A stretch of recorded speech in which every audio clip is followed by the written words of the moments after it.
true love, peace, and happiness. These are things every soul longs for. We chase them in people, in material wealth, in fleeting pleasures, yet they often slip through our fingers. But the truth is, they aren't as distant or unattainable as we think. Centuries ago, the mystical shams of Tabriz shared timeless wisdom, later brought to life by Elif Shafak in the story of Rumi. These teachings, known as the 40 Rules of Love, have guided countless hearts toward a deeper connection, with themselves, with others, and most importantly, with God. But understand this, these rules are not confined to the boundaries of romance. They go far beyond. They are about how we live, how we love, how we perceive the world, and how we grow spiritually. They are lessons for the soul, a compass pointing us back to the divine. So let us begin. Let us journey through these rules one by one, and reflect on how they can reshape not just our relationships, but our very existence. Rule number 1, how we see God is a direct reflection of how we see ourselves. If we imagine God as harsh, fearful, and full of blame, it may be because our own hearts are drowning in fear and blame. But if we see God as loving, merciful, and compassionate, it means that deep inside, love and compassion flow within us too. The mirror we hold up to God is actually the mirror we hold up to our own soul. Rule number 2, the path to truth is not paved by the intellect alone, it is a labor of the heart. The mind is clever, analytical, and quick to calculate. But the heart is where truth unfolds. If you want to know God, let your heart guide you. Challenge your ego, face your false self, and rise above it. When you defeat your ego, you open the door to knowing the divine. Rule number 3, God is not confined to mosques, synagogues, or churches. You can study God through everything, every soul, every leaf, every drop of water. But if you are desperate to know where His true home lies, there is only one place to look, in the heart of a true lover. For God resides where love dwells. Rule number 4, intellect and love, though both precious, are made of entirely different materials. Intellect ties us in knots. It is cautious, calculating, and afraid to take risks. It whispers, beware of too much ecstasy. But love is fearless. Love dissolves knots, risks everything, and says, take the plunge. Intellect resists breaking. Love willingly crumbles to rubble. And yet, treasures are hidden among ruins, the greatest treasure of all is found in a broken heart. Rule number 5, most problems in this world stem from words, from linguistic mistakes and simple misunderstandings. Words are powerful, but they are also limited. When you step into the realm of love, language itself becomes insufficient. Some truths cannot be captured by speech. They can only be embraced in silence. Rule number 6, loneliness and solitude are not the same. Loneliness is an emptiness that deceives us into thinking we are on the right path, when in reality we are just yearning for connection. Solitude, on the other hand, is being alone without feeling lonely. It is choosing to sit in stillness and yet feel complete. But even then, the journey does not end there, for the best gift is to find a companion, a mirror.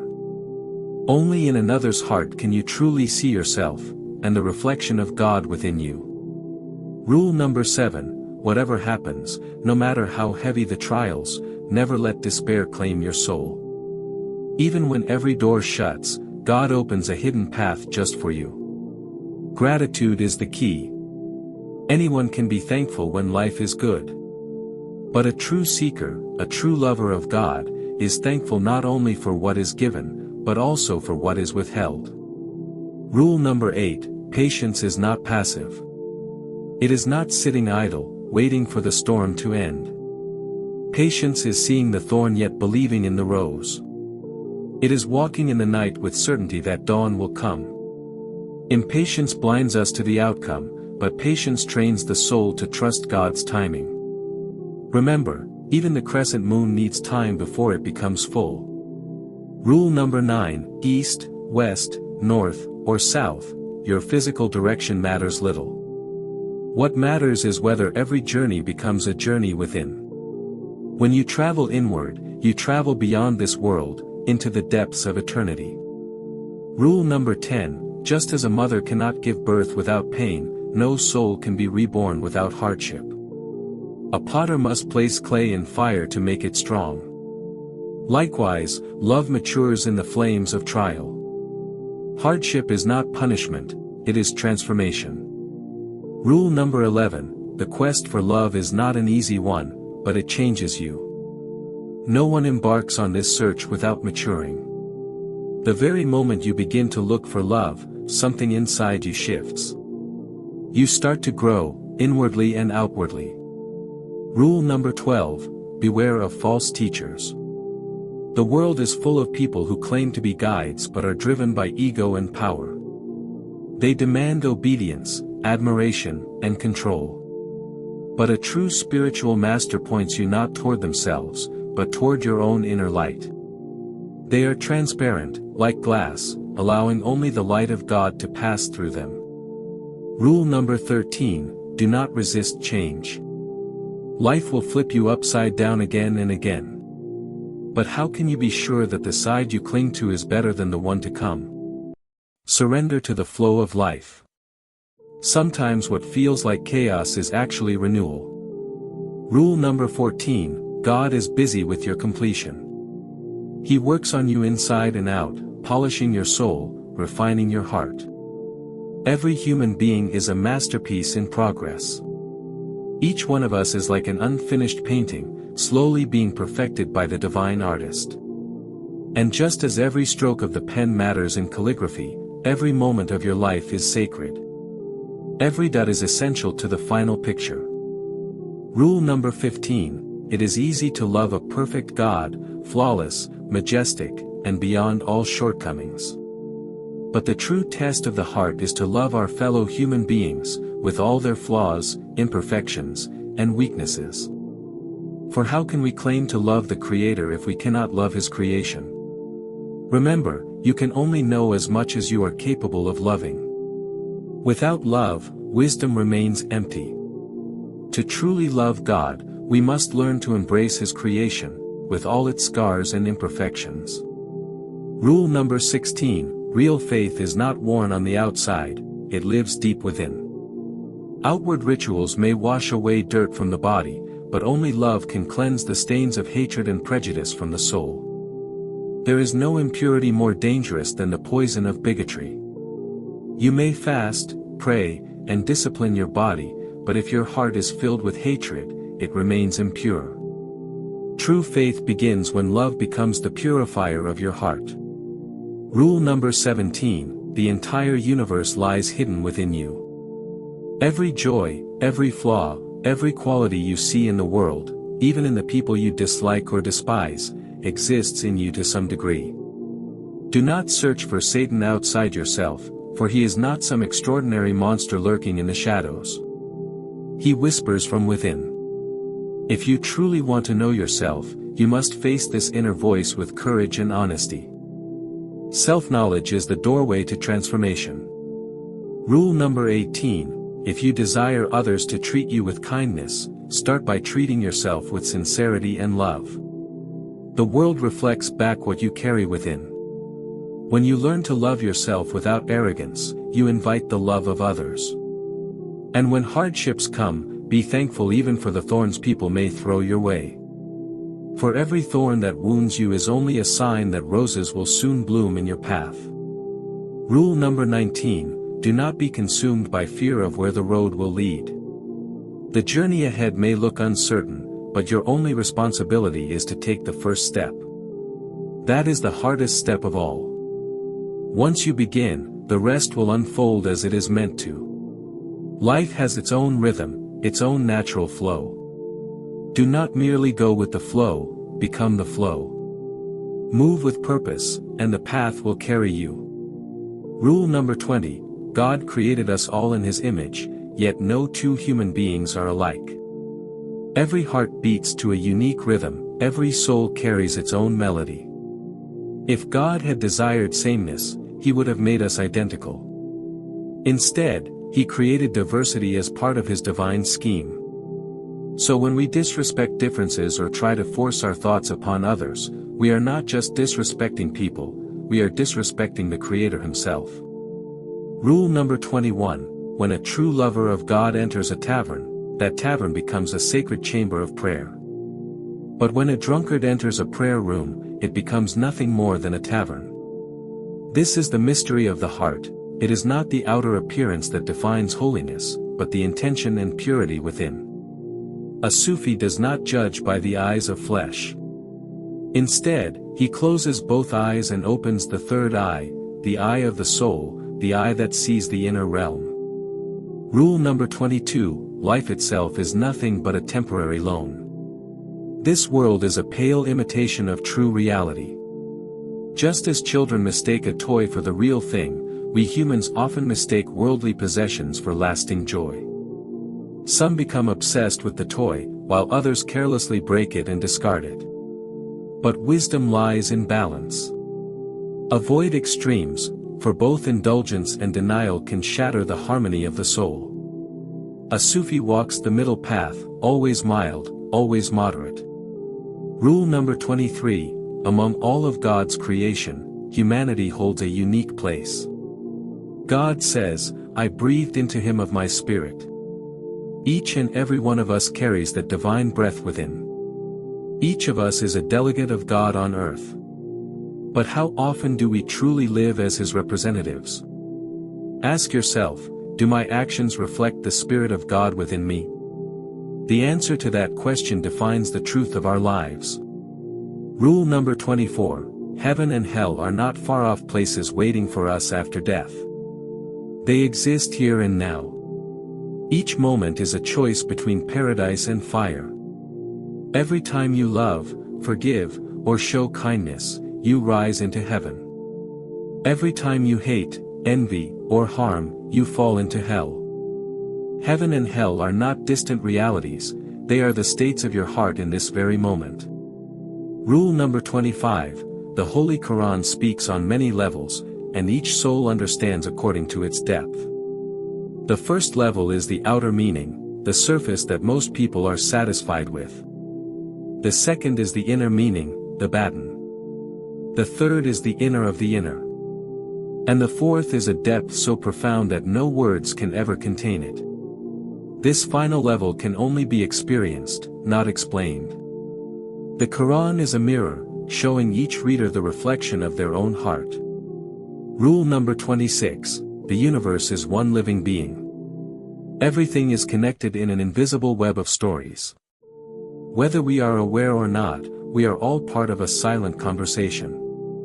This is why we must practice compassion, avoid gossip, and guard our tongues. Words do not vanish, they remain in the fabric of the universe and return to us in time. When one person suffers, the whole world feels it. When one person smiles, the world shares in that joy. Rule number 27, whatever you speak, good or bad, will circle back to you. If someone thinks ill of you, do not respond with bitterness, for that only fuels the fire. Instead, for 40 days, say and think kind things about them. Bless them, even when it feels difficult. At the end of 40 days, you will find that everything has changed, not because they changed, but because you did. Your heart will be different, and the world will reflect that. Rule number 28, the past is nothing but an interpretation, and the future is an illusion. Time does not move like a straight line, it spirals within us, unfolding moment by moment. Eternity is not endless time, it is timelessness. If you want to taste eternity, release the weight of the past and the anxieties of the future. Enter the present fully, for only the now is real. Rule number 29, destiny is not a rigid script carved in stone. It does not mean that every step of your life has already been predetermined and that you are nothing more than a powerless actor. To believe this is ignorance. Think of the universe as a grand symphony, its music flows across 40 different levels. Your destiny is the level at which your instrument plays.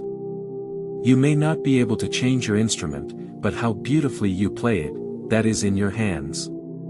Your choices, your courage, your love, these shape the melody of your life. Rule number 30, the true Sufi is one whose heart is so vast that even when falsely accused, insulted, or condemned from every side, he remains patient. He does not waste breath blaming others. How can there be enemies, rivals, or opponents when there is no ego left to defend? When the self dissolves, there is no other to blame. There is only one. And in the presence of the one, all criticism fades like dust in the wind. Rule number 31, if you long to strengthen your faith, begin by softening your heart. For faith is not hardened like a stone, but tender like a feather. Life itself teaches us this lesson through illness, accidents, loss, and fear. These trials are not punishments but opportunities to grow gentler, less judgmental, more compassionate, and more generous. Some of us allow hardships to make us softer, while others grow harder. The difference lies in how willing we are to let suffering refine us into mercy. Rule number 32, between you and God, there should be no barrier. No priest, no imam, no rabbi, no spiritual master, not even your own pride in your faith. Believe in your values, but do not use them as weapons against others. If your religious practice breaks hearts, it has lost its soul. Keep away from all forms of idolatry, for idols are not just statues, they are anything that blinds you from God. Even your truths can become idols if you cling to them too tightly. Let God, and only God, be your guide. Rule number 33, while most people chase after achievements, wealth, and recognition, only to leave them behind in the grave, the Sufi aims for the supreme stage of nothingness. Live lightly, like the number 0. A pot is useful not because of its decorations but because of the emptiness within. In the same way, it is not our outer ambitions but our inner emptiness, our humility, that makes us whole. The consciousness of nothingness is what truly sustains the soul. Rule number 34, submission does not mean weakness, nor is it fatalism. It is not surrendering to despair, it is surrendering to God. And in that surrender lies true power. The one who bows before God is unshaken by the storms of life. Even when the world trembles with turbulence, the one who submits rests in peace, anchored in the tranquility of the divine. Rule number 35, life moves forward not by sameness, but by opposites. Light exists alongside darkness, belief alongside disbelief, joy alongside sorrow. And all these opposites live within us. The believer must meet the unbeliever inside himself, just as the skeptic must acknowledge the quiet faith within. Faith is not a sudden leap, it is a process, a journey. To reach the stage of Insan al-Kamil, the perfect human being, one must embrace both sides and grow through the tension of opposites. Rule number 36, this world is built upon reciprocity. Nothing is lost. No act of kindness fades, and no speck of evil goes unanswered. If others deceive, plot, or scheme against you, do not be troubled, for God is the ultimate planner, and nothing escapes his wisdom. Not even a leaf falls without his knowledge. Trust this, whatever God does, he does with beauty. Believe it fully, and you will rest in peace. Rule number 37, God is a master of perfect timing. Every event, every joy, every sorrow arrives at its exact moment, never a minute early, never a minute late. The clock of God never fails. For each soul, there is a time to laugh and a time to weep, a time to love and a time to return to him. The rhythm of the universe is precise, and in trusting this, the heart finds serenity. Rule number 38, it is never too late to ask yourself, am I ready to change my life? Am I ready to change within? If even a single day of your life looks exactly like the day before, you are missing the essence of existence. Life is renewal. At every moment, with every breath, you have the chance to be reborn. The only way to step into a new life is to die before you die, to let go of the old self before your body leaves this world. Rule number 39, the world shifts constantly, yet the whole remains the same. For every thief who dies, another is born. For every righteous soul that departs, a new one rises. For every Sufi who leaves this world, another awakens somewhere else. This cycle reminds us, nothing stays the same, but nothing truly changes either. Life flows in continuity, and the divine presence remains eternal. Rule number 40, a life without love is meaningless. Do not ask what kind of love you should seek, spiritual or worldly, divine or human, Eastern or Western. To divide love is to diminish it. Love has no labels, no boundaries. It simply is. Love is the water of life. Without it, the soul withers. And a lover, a true lover, is a soul on fire. When fire loves water, when passion meets purity, the entire universe shifts its course.